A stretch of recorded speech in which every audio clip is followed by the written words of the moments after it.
ਸਤਿਨਾਮ ਸ਼੍ਰੀ ਵਾਹਿਗੁਰੂ ਜੀ। ਧੰਨ ਧੰਨ ਧੰਨ ਸੰਤ ਹਰਨਾਮ ਸਿੰਘ ਜੀ ਰਾਮਪੁਰ ਖੇੜੇ ਵਾਲੇ। ਮੰਦਾ ਚੰਗਾ ਆਪਣਾ ਆਪੇ ਹੀ ਕੀਤਾ ਪਾਵਣਾ। ਭਾਈ ਦਇਆ ਸਿੰਘ ਨੇ ਦੱਸਿਆ ਕਿ ਇੱਕ ਦਿਨ ਮੈਂ ਬਾਬਾ ਜੀ ਪਾਸ ਗਿਆ। ਉਹਨਾਂ ਪਾਸ 2-3 ਹੋਰ ਜਗਿਆਸੂ ਵੀ ਬੈਠੇ ਬਚਨ ਬਿਲਾਸ ਕਰ ਰਹੇ ਸਨ। ਬਾਬਾ ਜੀ ਨੇ ਜੋ ਗੁਰੂ ਮਹਾਰਾਜ ਜੀ ਦਾ ਉਪਦੇਸ਼ ਦ੍ਰਿੜ ਕਰਾਉਣ ਦੀ ਡਿਊਟੀ ਉਹਨਾਂ ਦੀ ਸੀ, ਉਸ ਨੂੰ ਪੂਰਾ ਕਰਦੇ ਹੋਏ ਪ੍ਰੇਮੀਆਂ ਨੂੰ ਪ੍ਰੇਰਣਾ ਦਿੱਤੀ ਕਿ ਮਨੁੱਖ ਨੂੰ ਹਮੇਸ਼ਾ ਮਾੜੇ ਕਰਮਾਂ ਤੋਂ ਬਚਣਾ ਚਾਹੀਦਾ ਹੈ। ਗੁਰਬਾਣੀ ਨੂੰ ਵਿਚਾਰ ਨਾਲ ਪੜ੍ਹ ਕੇ ਗੁਰਬਾਣੀ ਜਿਨ੍ਹਾਂ ਮਾੜੇ ਕਰਮਾਂ ਤੋਂ ਸਾਨੂੰ ਵਰਜਦੀ ਹੈ, ਉਹਨਾਂ ਦਾ ਤਿਆਗ ਕਰਨਾ ਚਾਹੀਦਾ ਹੈ। ਜਿਹੜੇ ਚੰਗੇ ਕਰਮ ਕਰਨ ਲਈ ਗੁਰਬਾਣੀ ਸਾਨੂੰ ਪ੍ਰੇਰਦੀ ਹੈ, ਉਹ ਕਰਨੇ ਚਾਹੀਦੇ ਹਨ। ਗੁਰਬਾਣੀ ਵਿੱਚੋਂ ਸਾਨੂੰ ਨਿਤ ਨਵੀਂ ਅਗਵਾਈ ਮਿਲਦੀ ਹੈ। ਇਸੇ ਲਈ ਸਤਿਗੁਰੂ ਜੀ ਨੇ ਸਾਨੂੰ ਹੁਕਮ ਕੀਤਾ ਹੈ ਕਿ ਸਾਡਾ ਸਿੱਖ ਹਰ ਰੋਜ਼ 7 ਬਾਣੀਆਂ ਦਾ ਨਿਤਨੇਮ ਕਰੇ। ਗੁਰਬਾਣੀ ਦੇ ਪਾਠ ਵਿੱਚੋਂ ਜੀਵਨ ਸੇਧ ਮਿਲਦੀ ਹੈ। ਭਾਈ ਦਇਆ ਸਿੰਘ ਜੀ ਨੇ ਦੱਸਿਆ ਕਿ ਜਦੋਂ ਬਾਬਾ ਜੀ ਮੁੜ ਕੇ ਬਾਣੀ ਪੜ੍ਹਨ ਲਈ ਜ਼ੋਰ ਦੇ ਰਹੇ ਸਨ ਤਾਂ ਮੇਰੇ ਤੋਂ ਰਿਹਾ ਨਾ ਗਿਆ। ਮੈਂ ਆਪਣੀ ਸਮਝ ਅਨੁਸਾਰ ਬਾਬਾ ਜੀ ਨੂੰ ਕਿਹਾ ਕਿ ਤੁਸੀਂ ਮੁੜ ਕੇ ਬਾਣੀ ਦਾ ਪਾਠ ਕਰਨ ਲਈ ਕਹੀ ਜਾਂਦੇ ਹੋ। ਬਾਣੀ ਪੜ੍ਹਨ ਵਾਲੇ ਵੀ ਕਿਹੜਾ ਸਾਰੇ ਸੁਖੀ ਹਨ। ਉਹਨਾਂ ਨੂੰ ਵੀ ਕਈਆਂ ਨੂੰ ਲੱਕ ਘਸੀਟ ਕੇ ਤੁਰਨਾ ਪੈ ਰਿਹਾ ਹੈ। ਉਹ ਤਾਂ ਬਿਨਾਂ ਸਹਾਰੇ ਤੋਂ ਤੁਰ ਵੀ ਨਹੀਂ ਸਕਦੇ। ਕਈ ਹੋਰ ਦੁੱਖਾਂ ਵਿੱਚ ਵੀ ਘਿਰੇ ਹੋਏ ਹਨ। ਇਹ ਗੱਲ ਕਹਿ ਕੇ ਮੈਂ ਚੱਲੇ ਵਿੱਚ ਡਾਂਗ ਫਿਰ ਦਿੱਤੀ। ਉਹ 2-3 ਸਰੋਤੇ ਜੋ ਬਾਬਾ ਜੀ ਦੇ ਬਚਨ ਬੜੇ ਗਹੁਰ ਨਾਲ ਸੁਣ ਰਹੇ ਸਨ, ਚੁੱਪ ਕਰ ਗਏ ਤੇ ਮੇਰੀ ਵੱਲ ਵੇਖਣ ਲੱਗ ਪਏ ਕਿ ਇਸ ਜੱਟ ਨੇ ਢਿੱਡ ਵਿੱਚ ਕਾਨਾ ਫਸਾ ਦਿੱਤਾ ਹੈ। ਹੁਣ ਇਹ ਸਾਡੀ ਤਰਫੋਂ ਵਕਾਲਤ ਕਰੇਗਾ। ਉਹਨਾਂ ਦਾ ਵੀ ਪੱਖਰੀ ਚਿਹਰਾ ਵੇਖ ਕੇ ਮੈਂ ਹੋਰ ਹੁਸ਼ਿਆਰ ਹੋ ਗਿਆ ਤੇ ਮੁੜ ਉਹਦੀ ਰਟ ਦੁਹਰਾਈ। ਬਾਬਾ ਜੀ ਨੇ ਬੜੇ ਸਹਿਜ ਨਾਲ ਉੱਤਰ ਦਿੱਤਾ, ਦਇਆ ਸਿੰਘ, ਜੇ ਕਿਸੇ ਬਾਣੀ ਪੜ੍ਹਨ ਵਾਲੇ ਸਰੀਰ ਨੂੰ ਕਸ਼ਟ ਹੈ ਤਾਂ ਉਸਦੇ ਆਪਣੇ ਕੀਤੇ ਕਰਮਾਂ ਦਾ ਫਲ ਹੈ। ਦੱਦੇ ਦੋਸ ਨ ਦਉ ਕਿਸੇ, ਦੋਸ ਕਰਮਾਂ ਆਪਣਿਆਂ, ਜੋ ਮੈਂ ਕੀਆ ਸੋ ਮੈਂ ਪਾਇਆ, ਦੋਸ ਨਾ ਦੀਜੇ ਅਵਰ ਜਨਾ। ਇਸ ਵਿੱਚ ਗੁਰਬਾਣੀ ਤਾਂ ਕੋਈ ਦੋਸ਼ ਨਹੀਂ।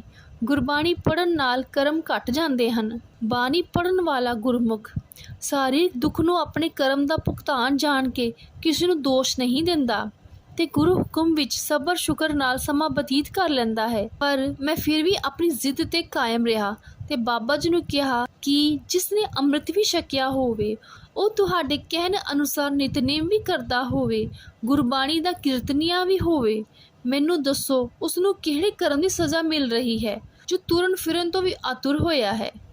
ਬਾਬਾ ਜੀ ਕਹਿਣ ਲੱਗੇ, ਦਇਆ ਸਿੰਘ, ਪਤਾ ਤਾਂ ਲੱਗੇ ਤੂੰ ਕਿਸ ਦੀ ਗੱਲ ਕਰਦਾ ਹੈ। ਤਾਂ ਮੈਂ ਬੜੇ ਭਰੋਸੇ ਨਾਲ ਕਿਹਾ, ਜੀ ਮੈਂ ਸੰਤੋਖ ਸਿੰਘ ਉਸਮਾਨ ਸ਼ਹੀਦ ਵਾਲੇ ਦੀ ਗੱਲ ਕਰਦਾ ਹਾਂ, ਜਿਸ ਨੇ ਤੁਹਾਡੇ ਪਾਸੋਂ ਹੀ ਅੰਮ੍ਰਿਤ ਛਕਿਆ ਹੈ ਤੇ ਬਾਣੀ ਵੀ ਪੜ੍ਹਦਾ ਹੈ, ਰਹਿਤ ਵੀ ਰੱਖਦਾ ਹੈ ਤੇ ਕੀਰਤਨ ਵੀ ਕਰਦਾ ਹੈ। ਬਾਬਾ ਜੀ ਨੇ ਮੇਰੀ ਦਲੇਰੀ ਵਾਲਾ ਉੱਤਰ ਸੁਣ ਕੇ ਕੁਝ ਚਿਰ ਚੁੱਪ ਕਰ ਗਏ ਤੇ ਥੋੜੀ ਚੁੱਪ ਤੋਂ ਬਾਅਦ ਕਹਿਣ ਲੱਗੇ, ਦਇਆ ਸਿੰਘ, ਕਿਸੇ ਦੇ ਕਰਮ ਦਾ ਪਰਦਾ ਨਹੀਂ ਚੁੱਕੀਦਾ। ਸਭ ਆਪੋ ਆਪਣੀ ਕਰਮਾਂ ਦਾ ਹੀ ਫਲ ਭੁਗਤ ਰਹੇ ਹਨ। ਇਸ ਵਿੱਚ ਰਤਾ ਵੀ ਕਿੰਤੂ ਕਰਨ ਦੀ ਗੁੰਜਾਇਸ਼ ਨਹੀਂ ਹੈ। ਤੂੰ ਗੁਰਬਾਣੀ ਤੇ ਗਲਤ ਕਿੰਤੂ ਕਰ ਰਿਹਾ ਹੈ। ਕੀ ਤੂੰ ਉਸਦੇ ਪਿਛਲੇ ਕਰਮ ਬਾਰੇ ਦੱਸ ਸਕਦਾ ਹੈ ਕਿ ਉਸਨੇ ਕੋਈ ਐਸਾ ਕਰਮ ਨਹੀਂ ਕੀਤਾ ਜਿਸ ਦੀ ਉਹ ਸਜ਼ਾ ਭੁਗਤ ਰਿਹਾ ਹੈ। ਮੈਂ ਉੱਤਰ ਦਿੱਤਾ ਕਿ ਮੈਨੂੰ ਤਾਂ ਨਹੀਂ ਪਤਾ, ਤੁਸੀਂ ਹੀ ਆਪ ਦੱਸੋ ਕਿ ਉਸਨੇ ਪਿਛਲੇ ਜਨਮ ਵਿੱਚ ਕਿਹੜਾ ਐਸਾ ਮਾੜਾ ਕਰਮ ਕੀਤਾ ਹੈ ਜਿਸ ਦਾ ਭੁਗਤਾਨ ਉਸਨੂੰ ਕਰਨਾ ਪੈ ਰਿਹਾ ਹੈ। ਬਾਬਾ ਜੀ ਕਹਿਣ ਲੱਗੇ ਕਿ ਦੱਸਣ ਦੀ ਲੋੜ ਤਾਂ ਨਹੀਂ ਸੀ, ਪਰ ਇਹ ਜੋ ਪ੍ਰੇਮੀ ਬੈਠੇ ਹਨ, ਜਿਨ੍ਹਾਂ ਦਾ ਗੁਰਬਾਣੀ ਤੇ ਥੋੜ੍ਹਾ ਬਹੁਤ ਭਰੋਸਾ ਹੈ ਤੇ ਤੇਰੇ ਇਹਨਾਂ ਬਚਨਾਂ ਨਾਲ ਇਹਨਾਂ ਦੇ ਵੀ ਨਾਸਤਕ ਹੋਣ ਦਾ ਡਰ ਹੈ। ਜੇ ਤੂੰ ਇਕੱਲਾ ਗੱਲ ਕਰਦਾ ਤਾਂ ਸ਼ਾਇਦ ਫਿਰ ਮੈਨੂੰ ਇਹ ਸਪਸ਼ਟਤਾ ਦੇਣ ਦੀ ਲੋੜ ਨਹੀਂ ਸੀ। ਆਪ ਜੀ ਦਾ ਚਿਹਰਾ ਬੜੇ ਜਲਾਲ ਵਿੱਚ ਸੀ। ਬਾਬਾ ਜੀ ਕਹਿਣ ਲੱਗੇ, ਸੁਣ ਦਇਆ ਸਿੰਘ, ਸੰਤੋਖ ਸਿੰਘ ਆਪਣੇ ਹੀ ਪਿਛਲੇ ਜਨਮ ਵਿੱਚ ਕੀਤੇ ਹੋਏ ਕਰਮ ਦਾ ਫਲ ਭੁਗਤ ਰਿਹਾ ਹੈ। ਪਿਛਲੇ ਜਨਮ ਵਿੱਚ ਵੀ ਇਸ ਨੂੰ ਮਨੁੱਖ ਦੇਹ ਪ੍ਰਾਪਤ ਸੀ। ਗੁਰੂ ਜੀ ਦਾ ਡਰ ਭੈ ਤਾਂ ਸੀ, ਪਰ ਇਹ ਕ੍ਰੋਧੀ ਬਹੁਤ ਸੀ। ਇੱਕ ਦਿਨ ਇਹ ਬਾਹਰੋਂ ਕੰਮਕਾਰ ਕਰਕੇ ਥੱਕ ਟੁੱਟ ਕੇ ਆਇਆ। ਇਸ਼ਨਾਨ ਆਦਿ ਕਰਕੇ ਜੋ ਪ੍ਰਸ਼ਾਦਾ ਘਰ ਵਾਲਿਆਂ ਨੇ ਉਸਨੂੰ ਛਕਣ ਲਈ ਦਿੱਤਾ ਸੀ, ਉਸਨੂੰ ਛਕਣਾ ਸ਼ੁਰੂ ਹੀ ਕੀਤਾ ਸੀ। ਅਜੇ 1-2 ਗਰਾਈਆਂ ਹੀ ਇਸਨੇ ਮੂੰਹ ਵਿੱਚ ਪਾਈਆਂ ਸਨ ਕਿ ਇਹ ਕੋਈ ਖਾਣ ਵਾਲੀ ਚੀਜ਼ ਲੈਣ ਚੌਂਕੇ ਵੱਲ ਚਲਾ ਗਿਆ। ਨੇੜੇ ਬੈਠੇ ਕੁੱਕਰ ਨੇ ਵੇਖਿਆ ਕਿ ਥਾਲੀ ਸੁੰਨੀ ਪਈ ਹੈ। ਆਪਣੀ ਆਦਤ ਮੁਤਾਬਕ ਕੁੱਤਾ ਉੱਠਿਆ ਤੇ ਥਾਲੀ ਵਿੱਚ ਪਏ ਪ੍ਰਸ਼ਾਦੇ ਥੋੜ੍ਹੀ ਦੂਰ ਲਿਜਾ ਕੇ ਖਾਣ ਲੱਗ ਪਿਆ। ਜਦੋਂ ਇਹ ਚੀਜ਼ ਉਹ ਲੈ ਕੇ ਵਾਪਸ ਆਇਆ ਤਾਂ ਥਾਲੀ ਖਾਲੀ ਵੇਖੀ। ਅਗਾਂਹ ਨਿਗਾਹ ਮਾਰੀ ਤਾਂ ਥਾਲੀ ਵਾਲੇ ਪ੍ਰਸ਼ਾਦੇ ਕੁੱਕਰ ਬੜੀ ਮੌਜ ਨਾਲ ਖਾ ਰਿਹਾ ਸੀ। ਇਹ ਵੇਖ ਕੇ ਇਸ ਨੂੰ ਇੰਨਾ ਕ੍ਰੋਧ ਆਇਆ, ਇਸ ਨੇ ਲਾਗੇ ਪਾਈ ਇੱਕ ਡਾਂਗ ਚੁੱਕ ਲਈ ਤੇ ਅਵੇਸਲੇ ਹੀ ਰੋਟੀ ਖਾ ਰਹੇ ਕੁੱਤੇ 'ਤੇ ਜਾ ਮਾਰੀ ਕਿ ਉਸ ਦਾ ਲੱਕ ਟੁੱਟ ਗਿਆ। ਉਹ ਕੁੱਕਰ ਕਈ ਚਿਰ ਉੱਥੇ ਹੀ ਪਿਆ ਕੁਰਲਾਟਾ ਪਾਉਂਦਾ ਰਿਹਾ। ਇਸ ਦੇ ਮਨ ਨੂੰ ਪਛਤਾਵਾ ਤਾਂ ਲੱਗਾ, ਪਰ ਕ੍ਰੋਧ ਨੇ ਆਪਣਾ ਕੰਮ ਕਰਵਾ ਲਿਆ ਸੀ।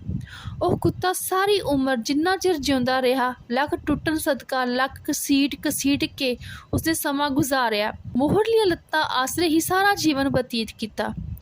ਹੁਣ ਜੇ ਉਸ ਵੇਲੇ ਇਹ ਸੰਜਮ ਤੇ ਸਬਰ ਤੋਂ ਕੰਮ ਲੈਂਦਾ, ਵਿਚਾਰ ਕਰ ਲੈਂਦਾ ਕਿ ਉਹ ਪ੍ਰਸ਼ਾਦਾ ਜੋ ਕੁੱਤਾ ਲੈ ਗਿਆ ਹੈ ਮੇਰੇ ਖਾਣ ਦੇ ਤਾਂ ਰਿਹਾ ਨਹੀਂ, ਤੇ ਨਾ ਹੀ ਇਸ ਨੂੰ ਮਾਰਨ ਨਾਲ ਮੁੜ ਉਹ ਸੁੱਚੇ ਹੋ ਜਾਣੇ ਹਨ।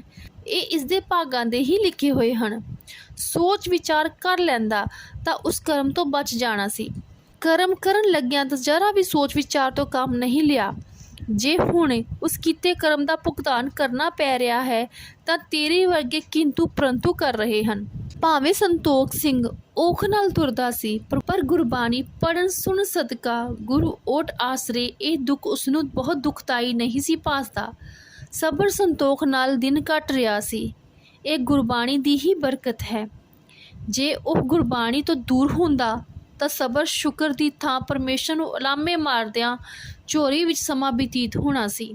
ਇਸੇ ਲਈ ਗੁਰਦੇਵ ਪੰਜਵੇਂ ਪਾਤਸ਼ਾਹ ਜੀ ਗੁਰਬਾਣੀ ਵਿੱਚ ਫਰਮਾਨ ਕੀਤਾ ਹੈ, ਪਾਪ ਕਰਨ ਤੋਂ ਪਹਿਲਾਂ ਦੇਰ ਕਰਨੀ ਚਾਹੀਦੀ ਹੈ। ਉਸ ਪਾਪ ਕਰਮ ਦੇ ਮਿਲਣ ਵਾਲੇ ਫਲ ਪ੍ਰਤੀ ਸੋਚਣਾ ਚਾਹੀਦਾ ਹੈ। ਕਈ ਵਾਰੀ ਦੇਰ ਕਰਨ ਨਾਲ ਪਾਪ ਕਰਨ ਦਾ ਸਮਾਂ ਟਲ ਜਾਂਦਾ ਹੈ। ਦਇਆ ਸਿੰਘ ਨੇ ਦੱਸਿਆ ਕਿ ਜਦੋਂ ਬਾਬਾ ਜੀ ਨੇ ਇਹ ਸਾਰੀ ਵਾਰਤਾ ਸੰਤੋਖ ਸਿੰਘ ਦੇ ਪਿਛਲੇ ਜਨਮ ਦੀ ਦੱਸੀ ਤਾਂ ਸਾਡੇ ਵੀ ਰੌਂਗਟੇ ਖੜੇ ਹੋ ਗਏ ਤੇ ਹੋਰ ਕਿੰਤੂ ਕਰਨ ਦੀ ਜ਼ਰੂਰਤ ਨਾ ਰਹੀ ਤੇ ਮਨ ਵਿੱਚ ਤੇ ਮਾੜੇ ਕਰਮ ਤੋਂ ਸੰਕੋਚ ਕਰਨ ਦੀ ਲਗਾਤਾਰ ਸੋਚ ਚੱਲ ਪਈ। ਉਹ ਪਹਿਲੇ ਪ੍ਰੇਮੀ ਵੀ ਤੇ ਮੈਂ ਵੀ ਪੱਥਰ ਦੀ ਮੂਰਤ ਵਾਂਗ ਹੁਣ ਅਸੀਂ ਬਾਬਾ ਜੀ ਦੇ ਬਚਨ ਸੁਣ ਰਹੇ ਸਾਂ। ਬਾਬਾ ਜੀ ਨੇ ਹੋਰ ਵਿਸਤਾਰ ਨਾਲ ਸਾਡੇ ਹੋਰ ਸ਼ੰਕੇ ਜੋ ਮਨ ਦੇ ਕਿਸੇ ਨਾ ਕਿਸੇ ਕੋਨੇ ਵਿੱਚ ਪਏ ਸਨ, ਗੁਰਬਾਣੀ ਦੀਆਂ ਪੰਕਤੀਆਂ ਰਾਹੀਂ ਦੂਰ ਕਰ ਦਿੱਤੇ। ਮੈਨੂੰ ਬਹੁਤ ਬਾਣੀ ਤਾਂ ਯਾਦ ਨਹੀਂ, ਪਰ ਜਪਜੀ ਸਾਹਿਬ ਜੀ ਦੀ ਪੌੜੀ ਵੀ ਬਾਬਾ ਜੀ ਨੇ ਪੜ੍ਹੀ ਕਿ ਉਸ ਵਿੱਚ ਸ਼੍ਰੀ ਗੁਰੂ ਨਾਨਕ ਦੇਵ ਜੀ ਨੇ ਲਿਖਿਆ ਹੈ ਕਿ ਜਿਹੋ ਜਿਹਾ ਮਨੁੱਖ ਇਸ ਸਰੀਰ ਨਾਲ ਬੀਜਦਾ ਹੈ, ਭਾਵ ਕਰਮ ਕਰਦਾ ਹੈ, ਉਸ ਨੂੰ ਉਹ ਜਿਹਾ ਹੀ ਫਲ ਖਾਣਾ ਪੈਂਦਾ ਹੈ, ਭਾਵ ਉਸ ਫਲ ਦਾ ਭੁਗਤਾਨ ਕਰਨਾ ਪੈਂਦਾ ਹੈ। ਆਪੇ ਬੀਜ ਆਪੇ ਹੀ ਖਾਓ। ਇਸ ਸਰੀਰ ਰੂਪੀ ਖੇਤ ਵਿੱਚ ਤੁਸੀਂ ਜਿਹੋ ਜਿਹਾ ਕਰਮ ਕਰੋਗੇ ਉਸ ਦਾ ਫਲ ਉਸੇ ਅਨੁਸਾਰ ਭੁਗਤਣਾ ਪਵੇਗਾ। ਇਹ ਜੋ ਸਰੀਰ ਵੀ ਸਾਨੂੰ ਪਰਮੇਸ਼ਰ ਨੇ ਦਿੱਤੇ ਹਨ, ਇਹ ਵੀ ਕਰਮਾਂ ਕਰਕੇ ਹੀ ਮਿਲੇ ਹਨ। ਕਿਸੇ ਦਾ ਸੋਹਣਾ ਅਡੋਲ ਸਰੀਰ ਹੈ, ਕਿਸੇ ਦਾ ਕਰੂਪ ਕੋਝਾ, ਕੋਈ ਅੰਗਹੀਨ ਹੈ, ਕੋਈ ਮਤਹੀਨ ਹੈ। ਇਹ ਸਭ ਪੁਰਬਲੇ ਕੀਤੇ ਕਰਮਾਂ ਅਨੁਸਾਰ ਹੀ ਚੱਲ ਰਿਹਾ ਹੈ। ਸਤਿਗੁਰੂ ਨਾਨਕ ਦੇਵ ਜੀ ਪਾਤਸ਼ਾਹ ਜੀ ਨੇ ਜਪਜੀ ਸਾਹਿਬ ਜੀ ਦੀ ਚੌਥੀ ਪੌੜੀ ਦੇ ਅਖੀਰ ਵਿੱਚ ਬੜਾ ਸਪਸ਼ਟ ਲਿਖਿਆ ਹੈ ਕਿ ਕਰਮੀ ਆਵੇ ਕੱਪੜਾ ਨਦਰੀ ਮੁੱਖ ਦੁਆਰ। ਕਰਮਾਂ ਕਰਕੇ ਸਰੀਰ ਰੂਪੀ ਪੋਸ਼ਾਕਾ ਮਿਲਦਾ ਹੈ। ਪਰਮੇਸ਼ਰ ਦੀ ਰਹਿਮਤ ਤੇ ਨਜ਼ਰ ਨਾਲ ਬੰਦ ਖਲਾਸੀ ਹੋ ਜਾਂਦੀ ਹੈ। ਇਸ ਸਰੀਰ ਨਾਲ ਜੋ ਕੁਝ ਮਾੜੇ ਚੰਗੇ ਕਰਮ ਮਨੁੱਖ ਕਰਦਾ ਹੈ, ਉਸ ਦਾ ਫਲ ਅਵਸ਼ ਉਸ ਨੂੰ ਭੁਗਤਣਾ ਹੀ ਪੈਂਦਾ ਹੈ। ਪਰਮੇਸ਼ਰ ਨੇ ਮਨੁੱਖ ਨੂੰ ਕਰਮ ਕਰਨ ਦੀ ਸੁਤੰਤਰਤਾ ਦਿੱਤੀ ਹੈ, ਪਰ ਕੀਤੇ ਹੋਏ ਕਰਮਾਂ ਦਾ ਫਲ ਭੋਗਣ ਲਈ ਮਨੁੱਖ ਪਰਤੰਤਰ ਹੈ। ਸੋ ਇਸ ਲਈ ਕੋਈ ਵੀ ਕਰਮ ਕਰਨਾ ਹੋਵੇ, ਪਹਿਲਾਂ ਉਸ ਦੇ ਮਿਲਣ ਵਾਲੇ ਫਲ ਦਾ ਲੇਖਾ ਜੋਖਾ ਅਵਸ਼ ਕਰ ਲੈਣਾ ਚਾਹੀਦਾ ਹੈ। ਗੁਰਬਾਣੀ ਵਿੱਚ ਤ੍ਰੈਕਾਲ ਸੱਚਾਈ ਦਰਸਾਈ ਹੋਈ ਹੈ। ਗੁਰਬਾਣੀ ਤੇ ਨਾਮ ਸਿਮਰਨ ਕੀਤੇ ਮਾੜੇ ਕਰਮਾਂ ਦੇ ਫਲ ਨੂੰ ਘਟਾ ਜ਼ਰੂਰ ਦਿੰਦਾ ਹੈ। ਇਸ ਵਿੱਚ ਰੰਜਕ ਮਾਤਰ ਵੀ ਕੋਈ ਸ਼ੰਕਾ ਜਾਂ ਦੁਬਿਧਾ ਦੀ ਗੁੰਜਾਇਸ਼ ਨਹੀਂ।